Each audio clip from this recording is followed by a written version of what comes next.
इनके बीच में क्या अंतर है गुरुदेव? अध्यात्म वही है जो सबको जोड़ता है।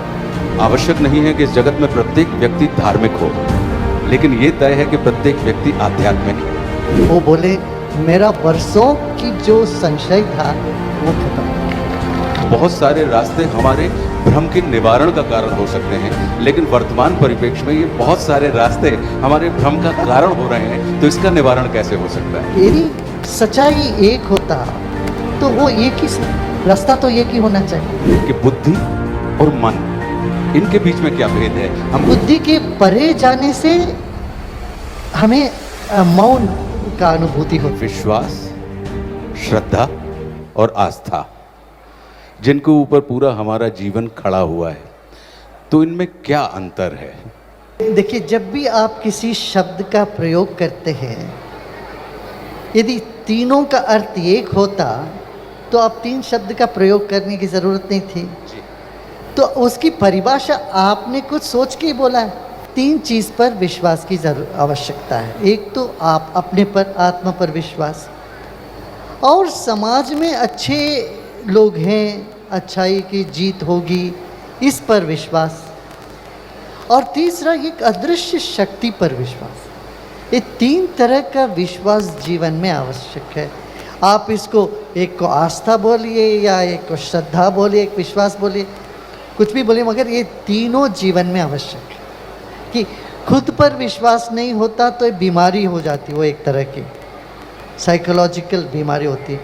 ऐसे ही हम हमारी संस्था पर, एक संविधान पर मान लो, या समाज के व्यवस्था पर, समाज पर विश्वास नहीं है, यदि हम समझते हैं सब चोर हैं, सब गड़बड़ है, तो समाज में हम एक कदम भी नहीं चल पाए। कोई काम होना हो तो आप किसी ना किसी पर विश्वास रख के तो करोगे ना। तो विश्वास बहुत आवश्यक है समाज में। फिर ईश्वरीय विश्वास जो है वो बहुत आवश्यक है, उससे तो जीवन की प्रगति होती है। तो मतलब श्रद्धा, विश्वास और आस्था, ये हमारी मन स्थिति के अनुरूप, इनके अर्थ एक ही हैं, लेकिन मन स्थिति और परिस्थिति के अनुरूप ये बदलते रहते हैं। बदलते रहते हैं, हाँ जी। वैसे आस्था जो है वो संस्कृत का शब्द नहीं है। यूजुअली विश्वास और श्रद्धा ये संस्कृत का है, उसी को अपभ्रंश होकर आस्था बना है। मगर ये सब जीवन में होता ही है। जिस अंश में होता है उतना अंश में व्यक्ति सुखी और प्रगति पर शील रहता है। एक और मन में, हम सबके मन में विचार आता है, क्योंकि हम सब लोग गृहस्थ लोग हैं, कि धर्म और आध्यात्म, इनके बीच में क्या अंतर है गुरुदेव? क्योंकि अक्सर इनको पर्यायवाची मान लिया जाता है। बहुत से लोग होते हैं, आवश्यक नहीं है कि इस जगत में प्रत्येक व्यक्ति धार्मिक हो, लेकिन ये तय है कि प्रत्येक व्यक्ति आध्यात्मिक है। तो जो आपने चूंकि अपने उद्बोधन में ऊपर अभी आध्यात्म की जो एक उल्लेख किया था, तो इसके बीच के अंतर को अगर आप सरल शब्दों में हम लोगों को बता पाएं तो ये हमारे जीवन में दिशा निर्देश का काम कर सकती है। देखिए, धर्म में फर्क है, सबका अलग अलग वो धर्म है, स्वधर्म है, और एक क्षत्रिय धर्म है, एक तो व्यापारी का अपना धर्म है, सेवक का अपना धर्म, ये सब धर्म है। और मतांतर को हम यदि धर्म कहते हैं, आजकल दूर है, ईसाई धर्म है कि क्रिश्चियन धर्म है, जैन धर्म, बौद्ध धर्म, इस तरह से। इसको आप कैसी परिभाषा में लेके आते इस पर निर्भर करता है।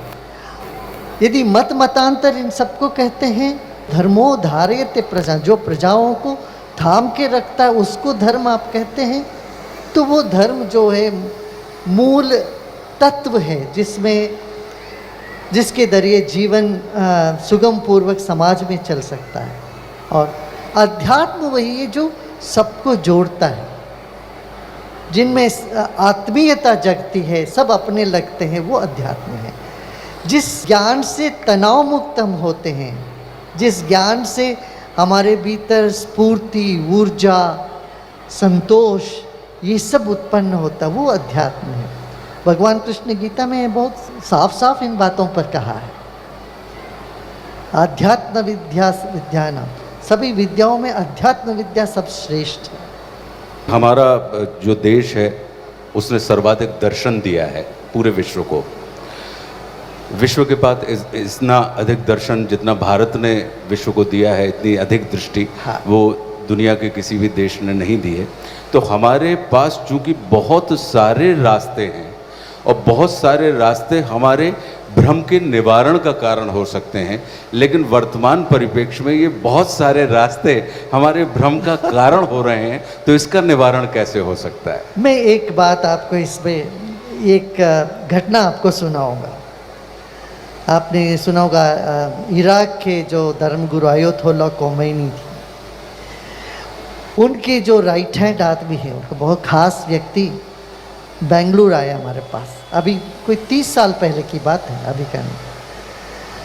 वो ढूंढते ढूंढते हमको ढूंढते आए थे कि हमने सुना कि आपके पास बहुत नूर है, रोशनी है, ज्ञान है, हम आपसे बहुत हमको सता रही है प्रश्न, मैं आपसे पूछने आया हूँ। तो हम ऊपर रहते थे, पहाड़ के ऊपर हमारा था वहाँ, कुछ सीढ़ियाँ चढ़ के, वो 80 साल के वृद्ध थे, वो सीढ़ियाँ चढ़ के आए हमारे पास। हमारी कुटी थोड़ा सा ऊपर था हमने, तो वो आके पूछे, देखिए मेरा ये संदेह है कि यदि सच्चाई एक होता तो वो एक ही रास्ता तो एक ही होना चाहिए। एक शब्द का अर्थ कुछ होता है, वो सच्चाई जो है ना वो एक ही हो सकता है, तो रास्ता एक ही होगा। तो फिर ये सब अलग अलग चीज़ें कैसे सच हो सकता है? इतने सारे धर्म सच कैसे हो सकते हैं? सच तो एक ही होता है, इतने अलग अलग कैसे हो सकते हैं? मैंने उनसे एक, मेरा आदत है प्रश्नों को प्रश्नों से जवाब देना, तो मैंने कहा देखिए यहाँ इस स्थान पर आने के लिए कोई आपसे किसी से आप पूछे, उन दिनों में जीपीएस वगैरह नहीं हुआ करता था, कोई आपने इसका डायरेक्शन पूछे, रास्ता पूछेंगे तो क्या बोलेंगे? आप सीधा जाइए और बाएं घूमिए, वहाँ आश्रम मिल जाएगा। और कोई दक्षिण से आ रहा है, वो बोलेगा सीधा जाइए बाएं घूमिए, वो भी सही है। और कोई पूरब से आ रहा है, वो बोले कि क्या दाएं बाएं मत घूमिए, आप सीधा जाइए, वहाँ पहुँच जाएंगे। हमने कहा ये तीनों डायरेक्शन, ये तीनों सूचनाएं सही है कि नहीं?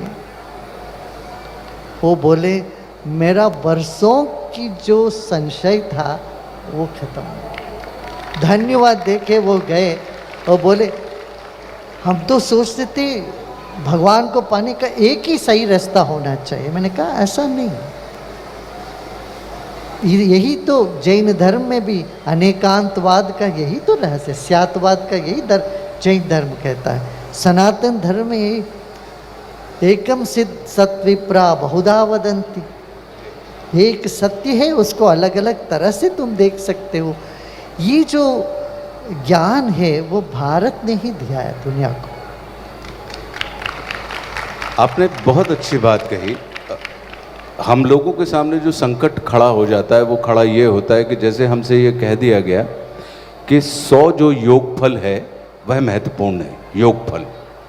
लेकिन कुछ लोग कहते हैं कि नहीं, आप मल्टीप्लाई करके 100 लाइए, 10 में 10 का गुणा करके 100 लेके आए। कुछ कहते हैं कि नहीं, आप घटा के 100 लेके आए।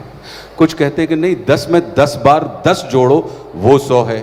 अब जिसने 10 में 10 बार जोड़ के 100 लेके आया तो गुणा वाला कहता है कि नहीं नहीं, जो गुणा से जो जोड़ के आया है वो 100 सही नहीं है, जो गुणा से आया है वो 100 सही है। तो हम परिणाम की अपेक्षा प्रक्रियाओं के ऊपर जो अड़ रहे हैं, लड़ रहे हैं, जिसके कारण हमारी भ्रांतियां और बढ़ती जा रही हैं। तो इससे निवारण का क्या तरीका? अध्यात्म। अध्यात्म क्या है? बुद्धि से परे जाना, बुद्धिहीन नहीं होना। बुद्धिहीन की बात नहीं, बुद्धि से, यो बुद्धि पर तत्व सहा। भगवान कृष्ण ने गीता में कहा जो सत्य है, जो मैं हूं, मैं बुद्धि के परे हूं। तो बुद्धि को पार कैसे करोगे? वही विज्ञान।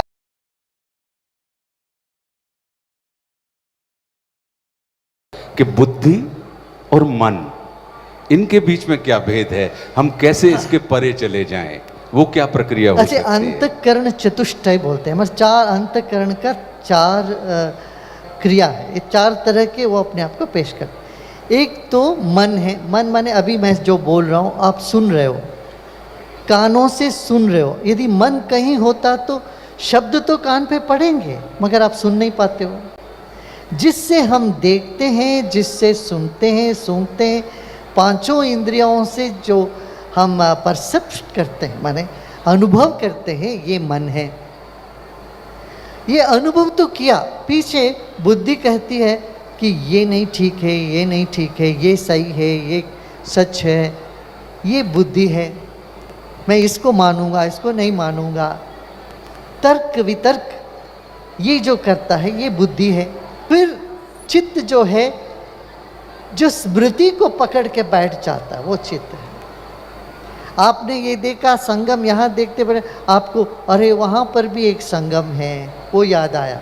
इधर कोई वृक्ष देखा तो पहले आपने वहाँ देखा, जब मैंने वहाँ देखा, जबलपुर में देखा, वो भी वृक्ष यही था, ऐसा ही था स्थान। तो ये स्मृति है, चित्त है। चित्त में जो इम्प्रेशंस होते हैं, अपने छाप पड़ जाते हैं, वो चित्त है।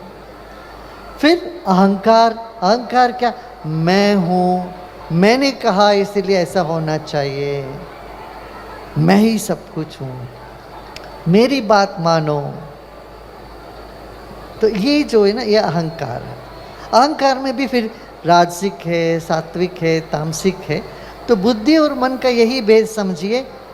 मन तो सब में होता है, पशु पक्षी में भी होती है, तो बुद्धि कम होते हैं उन सब में। मनुष्य में बुद्धि प्रखर होने लगता है। मैं आपसे यही जानना चाह रहा था कि जो आपने कहा कि बुद्धि से जब आप परे चले जाते हैं, तो इससे, क्योंकि हमारा जो लॉजिकल माइंड है, हमारा ये जो तार्किक मस्तिष्क है, जो सारी समस्याओं का कारण है, जो वही उसी के कारण अहंकार जैसी स्थितियां पैदा होती हैं, तो इस तार्किक मस्तिष्क से परे जाने की जो आपने बात हमको बताई, इससे परे जाने की क्या प्रक्रिया हो सकती है जो हम आम जीवन में चलते फिरते अपने गृहस्थ जीवन को बरकरार रखते हुए उस तक पहुंच सकते हैं? भाव, भाव में बुद्धि से परे जाते हैं। जहाँ भाव होता है वहाँ तर्क वितर्क नहीं होता है। भजन करते हैं, कीर्तन करते हैं, भाव से किसी को मिलते हैं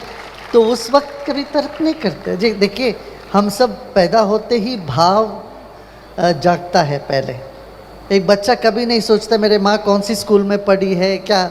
माँ को देखते ही प्यार उमड़ता है, प्रेम उमड़ता है, वो बुद्धि के परे है। 3 साल के बच्चे में क्या होता, बुद्धि जागने लगती, प्रखर होने लगता है। युवावस्था में जाकर के बुद्धि प्रखर होता है, भाव में उतल पतल होने लगता है। आज देखिए, आज हमारे भारत में ही नहीं, दुनिया भर के युवाओं में 2 बातें चल रही है। एक तो अग्रेशन, दूसरा डिप्रेशन, मानसिक तनाव से जूझ रहे हैं। दूसरी तरह से ऐसा आक्रोश, क्रोध जो बुद्धि भ्रष्ट कर देती है लोगों को।